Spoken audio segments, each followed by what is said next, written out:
Bonjour. Bienvenue pour le Mortal Rems 32. Bientôt 35, on approche. Ouais. Après les 30. Donc dans ce numéro, on retrouve des crânes. Plein de crânes, tout plein, tout plein. Mon Dieu, là. Avec Papiche. Ouais. Donc c'est pour décorer sur les socles. Donc il y a des crânes sanguinaires, des porte-pestes, des hommes bêtes. Qu'est-ce qu'il y a d'autre comme crâne? Là, il y a des crânes 40 000, comme les taux. Je sais plus où ils sont. Là, c'est les croûtes. Et où? Là, ça, c'est des croûtes. Orques. Ouais, des orques, des croûtes.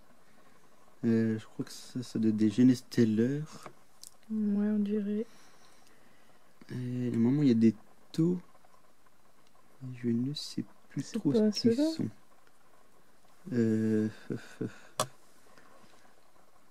Non, ça, je sais. Non, je sais pas lesquels c'est, ceux-là.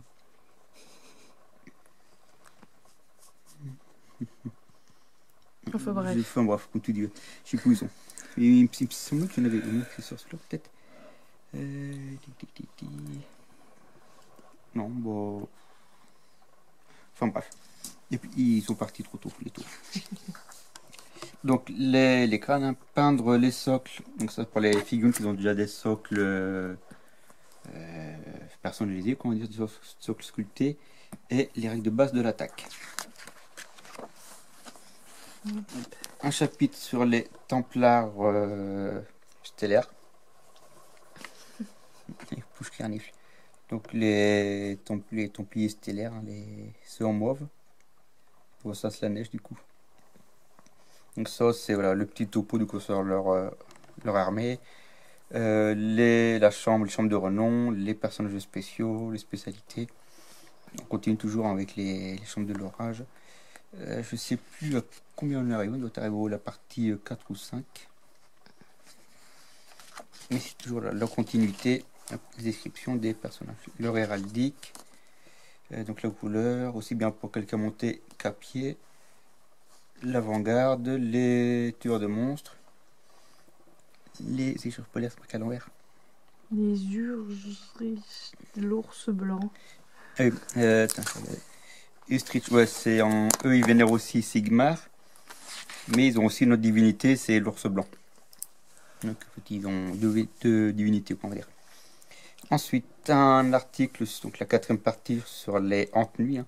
Et là, on voit l'ascension de la reine du deuil. Je sais plus comment elle s'appelle. C'est un trou.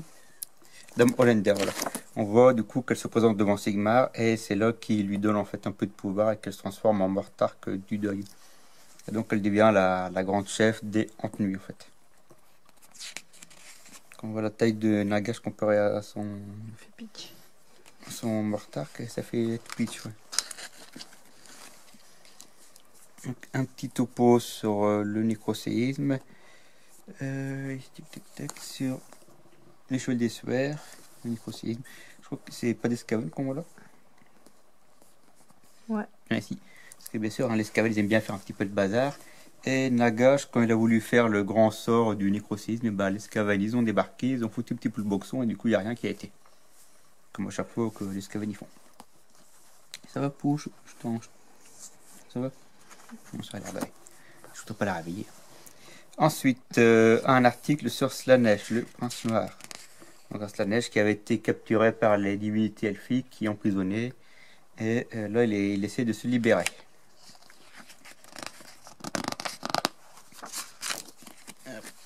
Donc le prince noir.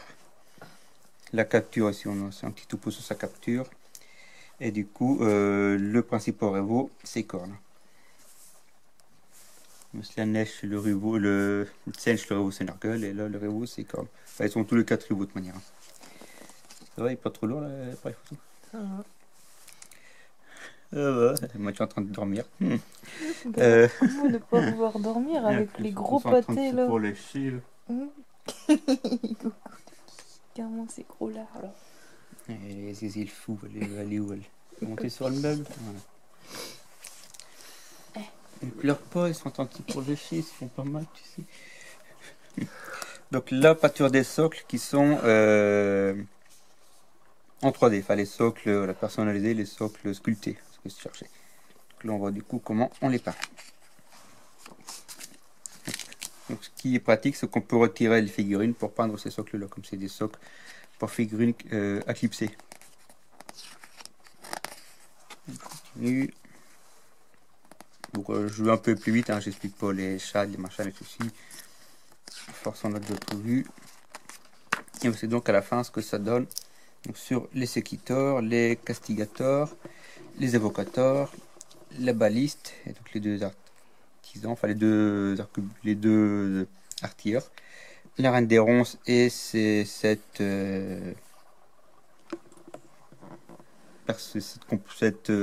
mercenaires, les 7 de sa troupe quoi. Les épines. Ouais, la reine des ronces c'est ses épines en fait. Voilà, c'est ses épines.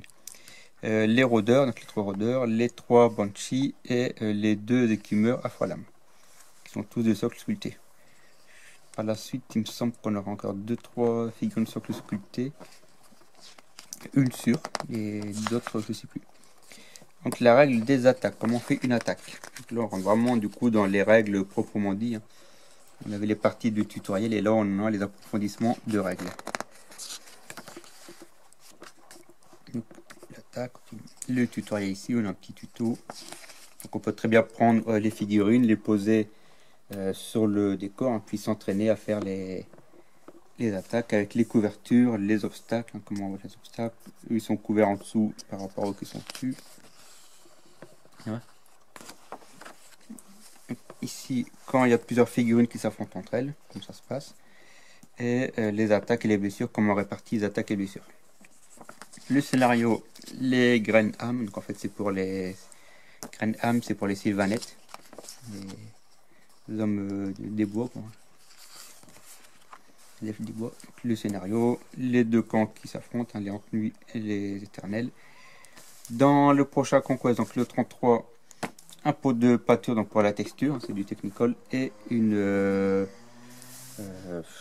spatule. Une spatule, c'est pas un pinceau, c'est une spatule pour appliquer justement la texture. Et dans le 34, un élément de décor. Donc voilà ce qui complète le numéro 32. On se dit à bientôt pour le prochain numéro. Voilà. Au revoir. Salut.